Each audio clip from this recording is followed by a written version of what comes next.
పెద్ద boring episode స్వామి, మామూలు boring episode కాదు. లిటరల్గా చెప్పాలంటే నిద్ర వచ్చింది. నిద్ర, నీరసం, ఏదో హాస్పిటలైజ్ అయ్యి ఒక బెడ్ మీద పడిపోతాం చూసారా, ఆ ఫీలింగ్ వచ్చింది. ఏమిరా ఆ ఎపిసోడ్, ఎవడురా అది కట్ చేసాడు? అది అస్సలు పోనా సండే ఫండే గేమ్లైనా కొంచెం పెట్టి ఏదో చిన్న ఎంటర్టైన్మెంట్ యాంగిల్ ప్రొవైడ్ చేయొచ్చు కదా. ఏం లేదు, ఆ సండే ఫండేదే ఏదో పెట్టారు, వాళ్ళకి నచ్చిన స్కోర్లు ఇచ్చుకున్నారు. మన పవన్ కళ్యాణ్ మా రితుతో బిజీగా ఉన్నాడు, రితుమయం పవన్ కళ్యాణ్తో బిజీగా ఉంది.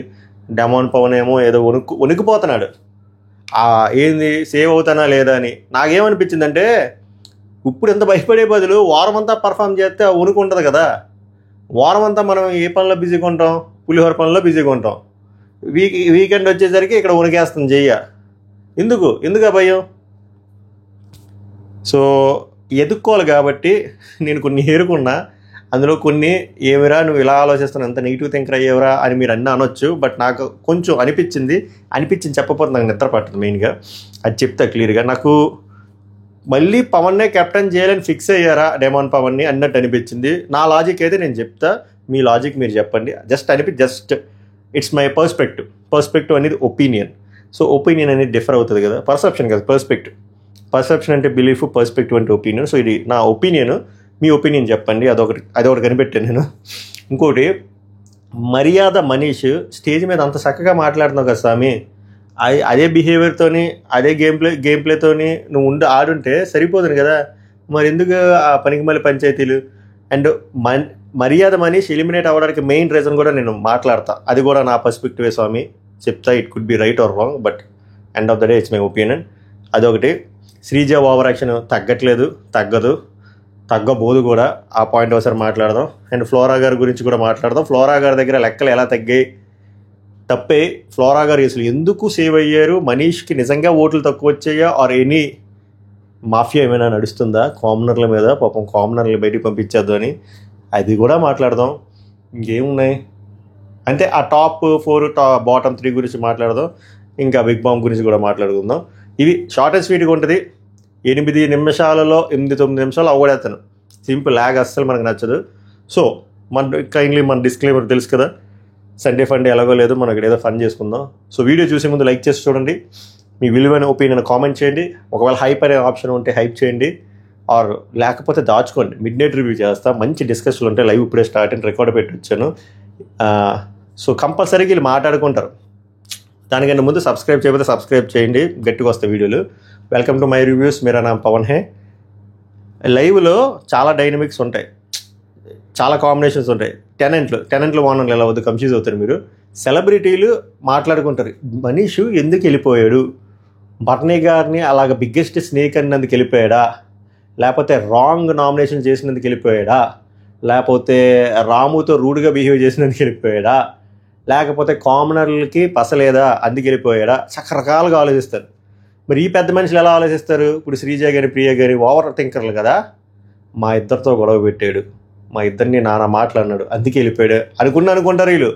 అంతే తప్ప ఈ సెట్ ప్రాపర్టీ కంటే చాలా తక్కువ కనబడుతుంది ఫ్లోరా సైని. అలాంటి ఫ్లోరా సైని సేవ్ అయ్యి ఈ పెద్ద మనిషి ఎలిమినేట్ అయ్యాడంటే ఏదో జరుగుతుంది బయట. కామనర్ల మీద చాలా నెగిటివిటీ ఉంది. నిన్న ఎపిసోడ్లో కూడా నాగార్జున గారు బెల్ట్ తీశారు, మొన్న ఎపిసోడ్లో కూడా అదే జరిగింది అనే యాంగిల్లో ఆలోచిస్తారో లేదో నేను వినాలనుకుంటున్నాను నేను. ఎస్పెషల్లీ వీళ్ళిద్దరు పెద్ద మనుషులు శ్రీజ, ప్రియ.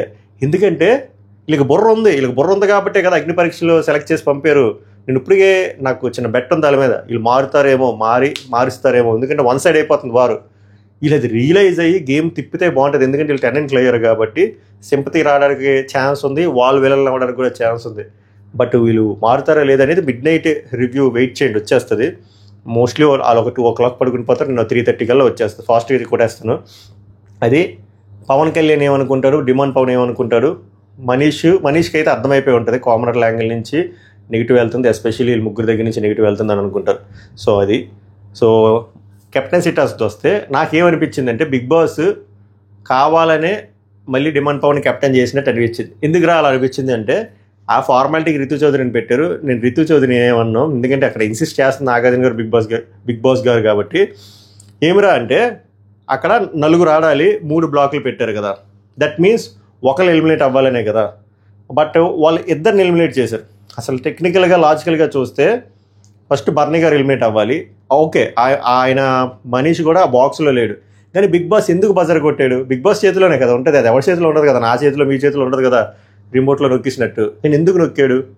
వాళ్ళకి కన్ఫ్యూజన్లో పెట్టాలి. రితు చౌదరి అప్పుడు కంపల్సరీగా ఇద్దరిని ఎందుకురా బాబు ఈ తలనొప్పి ఇద్దరిని లేపేద్దాం అనుకుంటుంది. ఇద్దరిని లేపకుండా కాసేపు ఆగితే బర్నీ గారు రాలేరు. అప్పుడు మర్యాద మనీష్ బ్లాక్లోకి వచ్చేస్తాడు. అప్పుడు బర్నీ గారు ఎలిమినేట్ అయిపోతారు.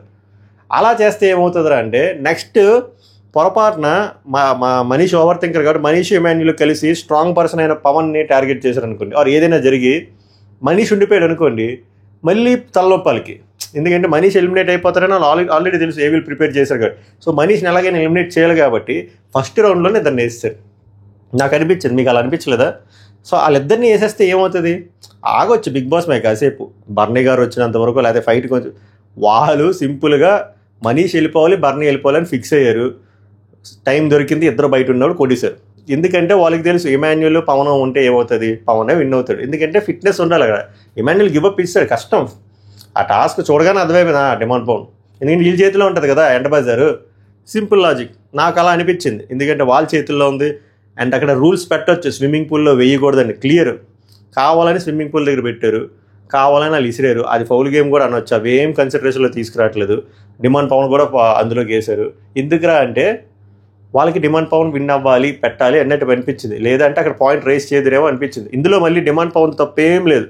లాస్ట్ గేమ్లో డిమాండ్ పవన్ ఎలాగైతే తప్పు లేదో ఇందులో కూడా డిమాండ్ పవన్ తప్పులేదు. లాస్ట్ టైము రితు చౌదరి గారు డిమాండ్ పవన్ విన్ చేయించారు, ఈసారి బిగ్ బాస్ గారు డిమాండ్ పవన్ విన్ చేయించారు. అలా అనిపించింది నాకు. నేను రాంగ్ కూడా అయ్యి ఉండొచ్చు, బట్ నా లాజిక్ అయితే అది. మీ లాజిక్ ఏంటో కామెంట్ చేయండి. హే, ఇదొకటి. తర్వాత ఆ స్టార్ మా పరివార్ గేములు తీసేద్దాం. అందులో కూడా నేను అబ్జర్వ్ చేసింది ఏంటంటే టాలెంట్లు సెపరేట్, ఓనర్ సెపరేట్. ఏమిరా ఇందులో కూడా భూతత్వం ఎత్తుకున్నా అంటే ఎతుకుతా. ఎందుకంటే నాగార్జున గారు 2 వీడియోలు వేసిన తర్వాత కూడా వీళ్ళకి అర్థం కావాలి. ఎస్పెషలీ ఆ మిలిటరీ పర్సన్ పవన్ కళ్యాణ్కి అర్థం కాలేదు. అబ్బా అంతసేపు టెమటెవలే రితు చౌదరితో. అక్క ఎలాగో రెడీగా ఉంది, ఎంతసేపు అడ్డు చూస్తాడు, సిగ్గుపడిపోతాడు. డ్యాన్స్ కూడా అమ్మాయితో వేస్తాడు. పాపం మధ్యలోని ఆ రామురాతుడు వచ్చి ఇలా గిల్లుతాడు, నాతో ఇయ్యి అని చెప్పి రితు చౌదరి నేను అక్కడే వేస్తా అని చెప్పి అటేస్తుంటే మాయ ఫుల్ మూమెంట్ వేసేస్తున్నాడు స్టెప్లో. మామూలుగా కాదు, రితు చౌదరి తిరగగానే ఊపి వచ్చేస్తుంది, ఇంక ఎక్కువ స్టెప్లు వేసేస్తున్నాడు. ఏమిరా ఇంత కరువులో ఉన్నారనుకున్నా, ఇంత కరువా? అక్కడ ఆల్రెడీ చెప్తున్నారు కదా నెగిటివ్గా వెళ్తుంది ఆ ట్రాక్ అని. డెమోన్ అని మాత్రం ఫిక్స్ వచ్చేసినట్టు పాపం భయపడిపోతున్నాడు. ఏదో అయిపోతుంది ఇలా బాక్స్ అంటే ఇంకా లాస్ట్ టైమే అసలే లాస్ట్లో ఉన్నాను. ఇప్పుడు పులిహోర కలిపాను, చాక్లెట్ నోట్ దొరికిపోయాను. అమ్మో నేను కెప్టెన్ అవును, మధ్యలో దొబ్బేస్తాను, ఇంకో 3వ కెప్టెన్సీ టాస్క్ అన్ని ఎత్తుక్కోవచ్చు. అసలు బేసిక్గానే ఆయన expressionless star, single expression, dead expression. ఆ డెడ్ ఎక్స్ప్రెషన్లో నేను గడిపెట్టింది ఏంటంటే భయం, ఉనికిపోతున్నాడు, అయిపోతున్నాడు. సేవ్ అవ్వగానే అమ్మా సాయిరామ్ అనుకున్నాడు. నేను కూడా అలానే అనుకున్నా, ఎందుకంటే మనకు ఆల్రెడీ తెలుసు కదా. సో ఆ స్టార్ పరివార్ గేమ్లో నేను నోటీస్ చేసింది ఇది.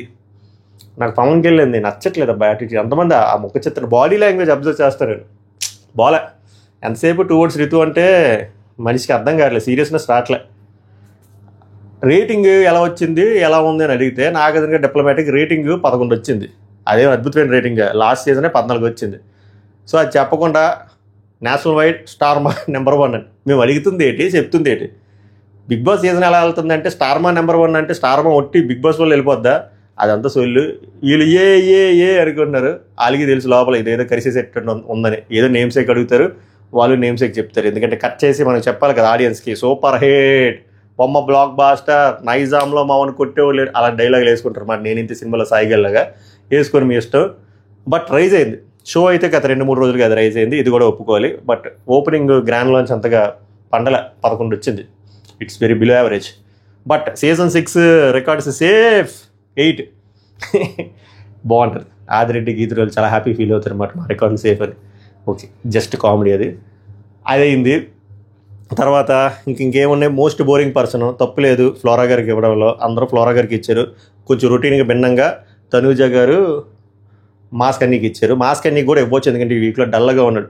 యాక్టివ్గా ఉన్నోడు డల్గా ఉన్నప్పుడు మోస్ట్ బోరింగ్ పర్సన్ కూడా ఇవ్వచ్చు. కాబట్టి నాకు ఏమంటారు ఆ థాట్ ప్రాసెస్ నచ్చింది తనూజకి. ఏమరా మారిపోయావు తనూజ పిఆర్ అంటే దండాలి సార్, ఆమె ఏదో కొత్తగా ఆలోచించింది, అందులో వ్యాలిడ్ రీజన్ ఉందని చెప్తున్నా. నెక్స్ట్ నాకు ఫ్లోరా గారు డెమాన్ పవన్ పెట్టారు చూసారు, అది నచ్చింది. నన్ను అడిగితే ఫ్లోరాగార్తో పాటు ఈక్వల్గా బోరింగ్ పర్సన్ అబ్బా డిమాండ్ పవన్. ఏం ఉండదు, పులిహోర ఒకటి యాడ్ అయింది తప్ప, అది కూడా ఏంటి పాసిపోయిన పులిహోర. సో అది అందులో ఆమె కొట్టేశారు. వీళ్ళందరూ ఫిక్స్ అయిపోయారు మోస్ట్ బోరింగ్ పర్సన్ ఈమె. జైలు అన్నారు, బట్ జైలు ఖాళీగా ఉంటుంది ఎందుకంటే ఈమె ఎలిమినేట్ అయిపోతుంది. అందరూ ఎవ్రీవన్, అజిత్ అంటారు ఎవ్రీబాడీ, అందరూ ఇంక్లూడింగ్ మనీష్. అందుకే రిలాక్స్గా ఉన్నాడంట మనీష్. ఆ ప్లేస్లో నేనున్నా కూడా అలాగే అనుకుంటాను, ఈమె ఎలాగో తెలుగు రాదు, ఏం రాదు, కంటెంట్ లేదు, ఏం లేదు, సంజన గారితో కంటెంట్ వస్తుంది అనుకున్నారు, అది కూడా రాలేదు కాబట్టి ఈమె ఎలిమినేట్ అయిపోతే మనం సేవ్ అవుతాం, కాసేపు యాక్ట్ చేసినట్టు నటిద్దాం అనుకున్నాడు. కట్ చేస్తే బటర్ఫ్లై ఎఫెక్ట్, బటర్ఫ్లై ఎరుపు వచ్చింది. అక్కడ కామెడీ ఏంటంటే ఆ ప్రక్రియ అవ్వకముందు రెండు బటర్ఫ్లైల దగ్గర నించోబెట్టారు కదా, ఫ్లోరాస్ అని చెప్పేస్తుంది, నువ్వు కంగారు పడక నేనే ఎలిమినేట్ అవుతాను, నేను వెళ్ళిపోతాను, చాలు సభకు నమస్కారం. కట్ చేస్తే ఆమె సేవ్ అయ్యారు. ఆమెకే ఇష్టం లేదు ఉండాలికి. మన బిగ్ బాస్ మీద డబుల్ ఎలిమినేట్ చేసి పారదోపచ్చు కదా, ఎలాగో మీరు వైల్డ్ కార్డులు కత్తున్నారు, మిడ్ వీక్ ఏదో అంటున్నారు. ఓకే, అది మళ్ళీ సపరేట్గా రేపు క్లారిటీ వస్తుంది. గట్టి అప్డేట్లు ఉన్నాయి, చాలా గట్టి అప్డేట్లు ఉన్నాయి.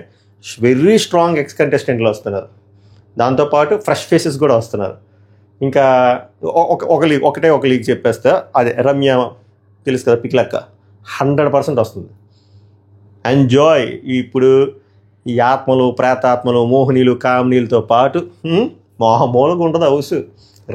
ర్యాంపే. గెట్ రెడీయా for the blast. Deepavali is coming soon. సరే, డిస్ట్రాక్ట్ అవుతున్నాను. 8 నిమిషాలని 11 నిమిషాలు అయిపోయింది, సారీ ఏమనుకోకండి. ఎదవసూలు ఎక్కువైపోతుంది. ఆ మోస్ట్ బోరింగ్ ఎపిసోడ్లో అది. తర్వాత ఇంకేమైనా ఉన్నదా? అంతే. తర్వాత ఎలిమినేట్ అయిపోయారు, షాక్ అయ్యారు. ఇమాన్యుల్ షాక్ అయ్యి లోపల నవ్వు వచ్చేస్తుంది మాయకి, వెళ్ళిపోయాడు అన్నట్టు. ఆ పోస్ట్ డిస్కషన్ మనం మిడ్ నైట్ రివ్యూలో మాట్లాడతాం. అయిపోయిన తర్వాత టాప్ 3 బాటమ్ 3లో బాగా పెట్టాడు. బాటమ్ 3లో శ్రీజాకి చెప్పాడు, నీకు ఏదైతే స్ట్రాంగెస్ట్ అనుకున్నానో అదే మైనస్ అయిపోయిందని చెప్పి. అక్క వినదన్నయ్యా, అక్క వింటే నాగార్జున గారు చెప్పినప్పుడే వినలే, నువ్వెంత. సరే, ఆనెస్ట్గా పెట్టు, అది నాకు నచ్చింది. ఫ్లోరా గారిని పెట్టారు, అది కూడా నచ్చింది. అసలు ఏం పసలేదు అక్కడ. సుమన్ శెట్టి గారిని పెట్టారు, అది కూడా నాకు నచ్చింది. సోషల్ మీడియాలో గోల్ చేసేస్తున్నారు కానీ అక్కడ అంత లేదు. ఫస్ట్ వీక్ మీద పోలిస్తే కొంచెం బెటర్ తప్ప అంత ఏం పండించట్లేదు సుమన్ శెట్టి గారు. Harsh reality. నేను డప్పు కొడితే నాకు వ్యూస్, లైక్లు, బోల్డ్ వస్తాయి, ఎందుకంటే పెద్ద పేరుని పెట్టుకున్నారు. లేనిది చెప్పకూడదు. సుమన్ శెట్టి గారు ఇంకా నన్ను అయితే ఇంప్రెస్ చేయలేదండి, టు బీ ఆనెస్ట్. నేనైతే డప్పు కొట్టను. నాకు మనీష్ 3 బాటంలో నచ్చాయి. ప్రియాని పెట్టచ్చు కదరా అంటే మిడ్ నైట్ రివ్యూలు ఫాలో అయ్యాలని చెప్తాను. ప్రియా మీద హేట్రెడ్ ఉంది, చిన్న కన్సర్న్ కూడా ఉంది, ఎందుకంటే ప్రియాతో మళ్ళీ ప్యాచప్ చేశాడు, చెప్తాడు. చాలా కాన్వర్జేషన్లో నాకు శ్రీజయ వరస్ట్ అనిపించింది ప్రియా మీద. ప్రియా అట్లీస్ట్ అర్థం చేసుకుందని చెప్పి. సో ఆ యాంగిల్లో ఆలోచిస్తే పెట్టలేదు అనుకోలేదు. బిగ్ బాంబ్ వేస్తాడు కదా, ఒక ఎక్స్ట్రా రెస్పాన్సిబిలిటీ, బాత్రూమ్ క్లీనింగ్ చూడాలి. డాడ్స్ లిటిల్ ప్రిన్సెస్ బాత్రూమ్ ఎలా క్లీన్ చేస్తారో చూడాలి. కమోడ్లో హార్పిక్ బదులు ఫెయిర్ అండ్ లవ్లీ వేసేస్తే లిటిల్ ప్రిన్సెస్ గారు ఏమైపోతారో చూద్దాం. గట్టిగా ఉంటుంది అది. టాప్ 3లో బర్నగన్. ఇది కదా రియలైజేషన్. ఇప్పుడు అర్థమైంది రియలైజేషన్. సార్ మీరు మంచి గేమ్ ఆడుతున్నారు sir, super sir, I appreciate sir. కొన్ని నచ్చలేదు, నేను దానికి పోరాడాను, అందుకే ఇక్కడికి వచ్చాను. చెప్పాల్సింది బిగ్గెస్ట్ మిస్టేక్ అని చెప్పి అనకుండా నేను బయటకు వచ్చానని చెప్పి. ఓకే, అన్ని లోపల రిలీజ్ అయ్యాడు. I'm very happy to share my screen with you sir అని. ఇదే పెద్ద మనిషి మిడ్ నైట్ రివ్యూ అంటే మన మిడ్ నైట్ లైవ్లో, I don't want to share my bed with Barney గారు because I am getting negative vibes అంటాడు. ఇక్కడికి వచ్చేసరికి మీతో స్క్రీన్ షేర్ చేయడం, షేర్ అలా ఉంటుంది మంది. అదే మీతో అక్కడ ఆ బిగ్ బాస్ హౌస్లో నేను గడపడం నాకు చాలా గర్వంగా ఉందండి. ఫ్లిప్ అది ఏదో చెప్పాలి కాబట్టి ఆయనకి అర్థమైపోయింది బర్నీ నామినేషన్ గట్టి కరిస్తుందని. అందుకే అక్కడది. సెకండ్ టాప్ ఎవరిని పెట్టారు? ఓవర్ యాక్షన్ రాసుకోవచ్చు కదా, రాయం, గుర్తొచ్చి చావదు. ఇమాన్యుల్, అన్న మీరు ఓన్లీ కమీడియన్ అనుకున్నాను, బట్ యువర్ అన్ ఆల్రౌండర్ అన్న, మంచిగా ఆడుతున్నారు, టాప్ 3 ఉండాలన్న మీరు, టాప్ 3 అన్నాడు. 3 టాప్లో పెట్టమని 3 and 4లో సంజన గారిని మాస్క్ మ్యాన్ మీకు మంచి క్యాపబిలిటీ ఉంది సార్, మీకు క్లారిటీ ఆఫ్ థాట్ ఉంది సార్, అలగడం మానేయండి సార్, కొంచెం కోపం తగ్గించుకోండి సార్, ఓవర్ సార్, మంచి ఇన్పుట్లు ఇచ్చాడు ఆయన. సంజన గారిది చాలా ఎమోషనల్ అయ్యాడు, బాగా కనెక్ట్ అయ్యాడు. ఎవరైతే సంజనాని ఫుల్గా సంజన గారి వల్ల కూడా ఈయనకి నెగిటివిటీ వచ్చింది, ఎందుకంటే సంజన గారిని కొంచెం చీప్గా కొన్ని మాట్లాడినాం, బట్ లేటర్ ఆన్ అర్థం చేసుకున్నాడు. ఆయన ఎందుకు ఎమోషనల్ అయ్యాడంటే, నాకు ఇంట్లో ఎవడూ వర్క్ ఇవ్వలేదు, మీరు నన్ను గుర్తించారు పనివాడి కింద, నాకు వర్క్ ఇచ్చారు చాలు అని చెప్పి ఐ లవ్ యూ అన్నారు. ఆమె కూడా ఎమోషనల్ అయ్యారు. ఇంకొన్ని రోజులు ఉండాల్సిందే, నువ్వు కరెక్ట్ కాదన్నారు. అది దొబ్బదో ఆడియన్స్ ఓట్లేస్తూ వచ్చేయడమే, మీకు కూడా పడకపోదు, మీరు కూడా వచ్చేస్తారు. ఓవరాల్గా అలా జరిగిందండి. నామినేషన్లు గట్టి ఫైర్ మీద జరిగిందంట, పేరు కాన్సెప్ట్లో నామినేషన్ జరిగిందంట. సో డిమాండ్ అన్నీ లేరు కాబట్టి 6 పేర్లు ఇప్పుడు ఫర్ ఎగ్జాంపుల్ శ్రీజ హరీష్ వెళ్ళారు అనుకోండి, వాళ్ళిద్దరూ మాట్లాడుకుని కొట్టుకు చచ్చిపోయి ఒకళ్ళైతే నామినేషన్లో పడతారు, ఒకళ్ళు సేవ్ పడతారు, అలా 6 నామినేషన్లో పడ్డారు. ఆ 6 నామినేషన్ల పేర్లు మీకు తెలియాలంటే కాసేపట్లో వస్తుంది, వీడియో రాదు. ఇన్స్టాగ్రామ్ ఛానల్ చెక్అవుట్ చేయండి, మై రివ్యూస్ అఫీషియల్ అని ఉంటుంది. ఒక 9300 చిల్లర ఫాలోవర్స్ ఉన్నారు, 10,000 కొట్టేద్దాం. ఫాలో కొట్టండి, డిస్క్రిప్షన్లో లింక్ పెడతాను. అది ఈరోజు రివ్యూ. 8 నిమిషాలని 15 పెట్టాను కదా, సొల్లు ఎక్కువైపోతుంది, సొల్లుగల్లో అయిపోతుంది ఈ మధ్య. తప్పదు, I'm very sorry. Mid night రివ్యూలో కలుద్దాం. సభకు నమస్కారం. ఇంకాసేపు మాట్లాడితే జోడించి కొట్టేసేటట్టున్నారు, అక్కడ కలుద్దాం.